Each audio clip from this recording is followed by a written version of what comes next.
నమస్కారం. ఇది భగవద్గీత 12వ అధ్యాయం భక్తియోగం ఆధారంగా కురుక్షేత్ర యుద్ధభూమి మధ్యలో నిలబడి ఉన్నాడు అర్జునుడు. విశ్వరూపాన్ని దర్శించాడు.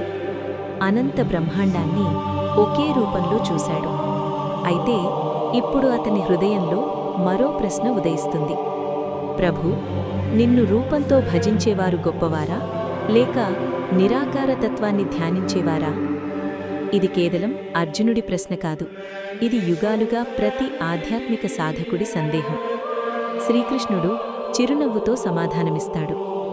మనస్సును నాలో నిలిపి నన్నే పరమ లక్ష్యంగా తీసుకుని ప్రేమతో భజించేవారు, వారే నాకు అత్యంత ప్రియులు.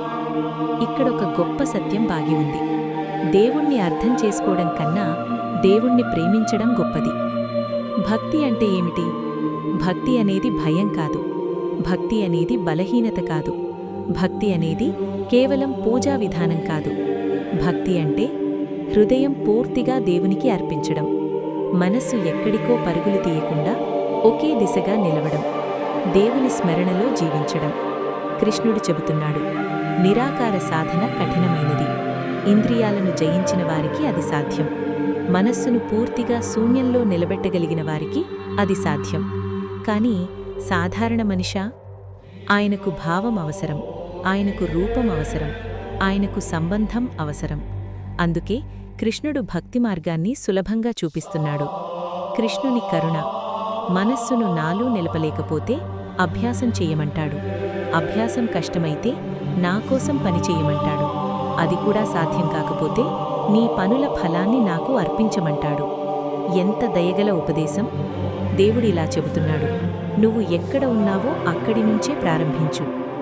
నిజమైన భక్తుడి లక్షణాలు. ఇప్పుడు కృష్ణుడు ఒక అద్భుతమైన చిత్రాన్ని గీయడం ప్రారంభిస్తాడు. నిజమైన భక్తుడు ఎవరో చెబుతాడు. అతను ఎవరిమీదా ద్వేషం పెట్టుకోడు.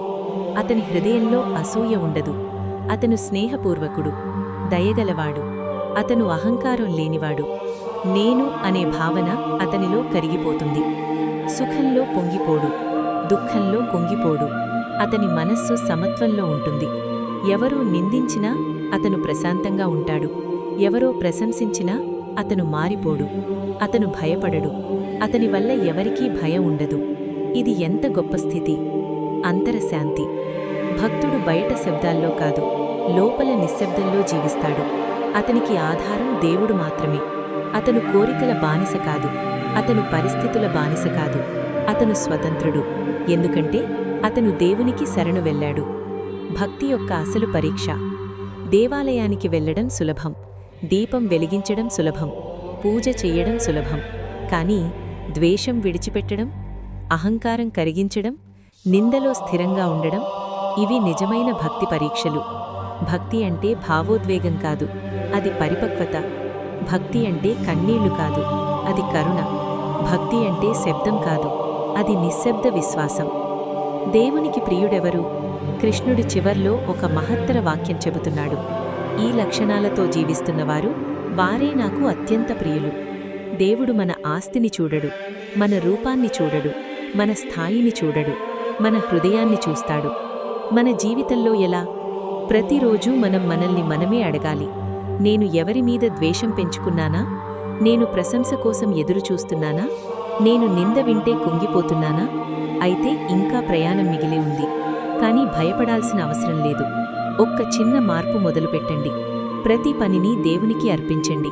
ప్రతి విజయాన్ని ఆయనకు సమర్పించండి. ప్రతి బాధను ఆయనకు అప్పగించండి. మెల్లగా మనస్సు శాంతిస్తుంది, హృదయం విశాలమవుతుంది, భక్తి పరిపక్వమవుతుంది.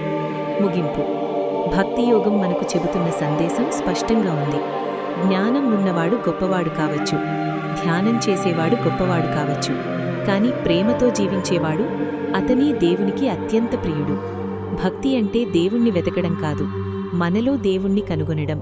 భక్తి అంటే పరిపూర్ణ ప్రేమ. భక్తి అంటే అంతరశాంతి. భక్తి అంటే సమత్వం. ప్రభూ, నాలో భక్తిని పెంచు, ద్వేషాన్ని కరిగించు, అహంకారాన్ని తొలగించు, నీకు ప్రియుడిగా జీవించే శక్తి ఇవ్వు.